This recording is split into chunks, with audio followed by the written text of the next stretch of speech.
I just, wanted to talk about NEET, which the Tamil Nadu government has opposed on various concerns, citing equity. But critics also say that this shields the poor quality of state board education and disadvantages, in some ways, disadvantages students for national competition. I mean, that's the argument put by the critics. What is your point? Why is Tamil Nadu opposing this NEET, and what needs to be the reforms that you think? NEET is not one which tests the medical aptitude. It tests the coaching center affordability. So this is my opinion on the NEET. Because all these decades, like we have produced lot of doctors, excellent doctors, through this state boards, as you all know, right? So right now the healthcare system, we are in terms of infant mortality also, like almost we outperform the national averages because of the healthcare. So I always used to say the quality is not measured by the entrance exam ranks, but by the healthcare outcome. In terms of healthcare outcome, like our Tamil Nadu always leads India. Okay. You want to say something, Madhu? I go with the same thing, and NEET is something which we, after SCP, I think all these things finalization, but at the same time, I would like to say highest medical colleges and engineering colleges in the state, in the entire country is Karnataka. And at the end of the day, see, and I'm very happy, Mr. Mahesh said that, we want to, education should be for everybody. So I think highest all around India, everybody comes into Bangalore. I think you know that very well. Bangalore has got more population from outside than within themselves. We all entertain that. Their children are studying. We are not differentiating at all. So this is something that standardization of the thoughts. See, again, I'll have to come back to ideology, which I don't want to keep on repeating that. But I think state education is always, because it's locally concentrated, controlled, and very closer. It's like a family, you know. And end of the day, family will always look into their own children's future without even, compromising anywhere. So we are there. Okay. See, India is a very beautiful country. Like a rainbow, it's very beautiful each, and the rainbow has 7 different kinds of colors. But India, like each and every state is unique. Let the union government understand, yes, it is unique. Each and every state has its own culture.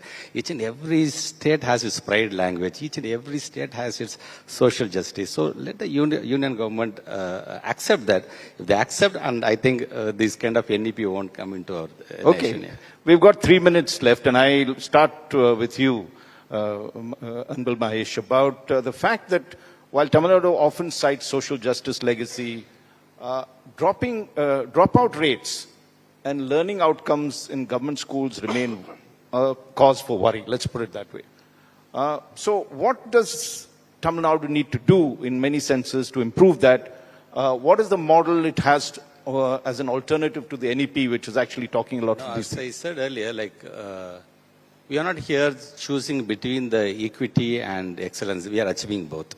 But before that, as I already said, some of the schemes, like if it's a midday meal scheme, or the very first state to introduce the CM breakfast scheme, or distributing uniforms, distributing textbooks, I said inclusive. See, with all these policies, millions of students, they started entering the schools, and let us give the access to the students. Because as I said earlier, the foundation has been created by our government while others are chasing the ranks. Because why I'm telling is, we have a proven track, even some of the people here, they will accept that. In terms of literacy rate, we are already outperformed the national average, as I said. And in terms of Tamil Nadu is almost the second largest economy, which shows the quality education policy. And I said regarding the infant mortality, because the healthcare is very strong enough. And if you talk about the Human Development Index, which talks about the education, which talks about health, which talks about living standards, almost Tamil Nadu is one among the good performing top in India. And as we know, like our aim is like for building a 1 trillion US economy, like our Honorable Chief Minister always used to say, and we are marching towards that. So I used to say like the innovation of Tamil Nadu.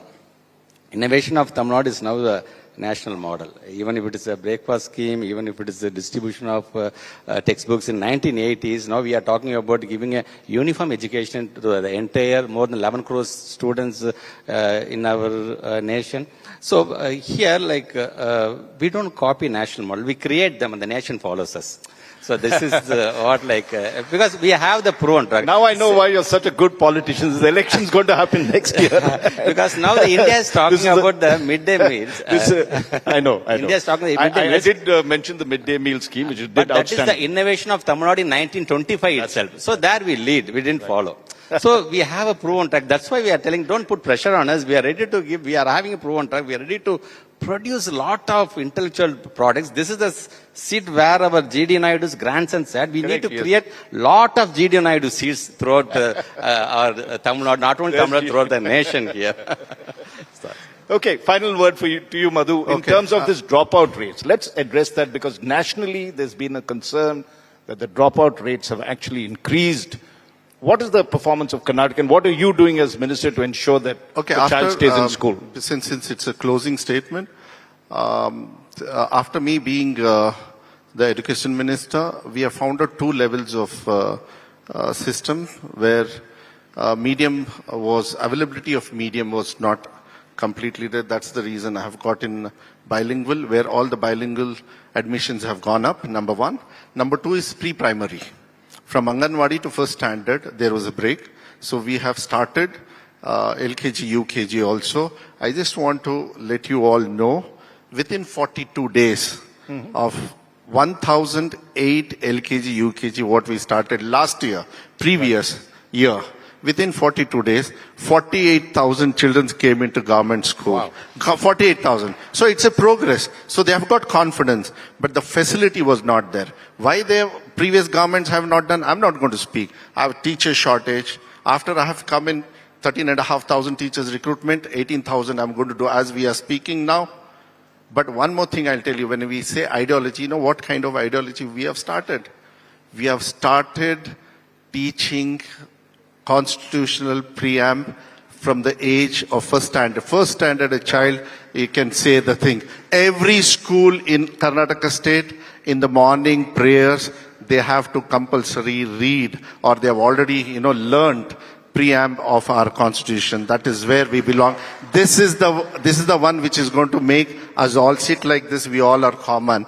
Common means that is the one. So I think we have to check in where the dropouts. Yes, still dropout is there, but the graph is slowly coming down, and I'm very sure that it will go up with our KPS model. Karnataka public schools are there, which is from past 8 years, only 300 are there.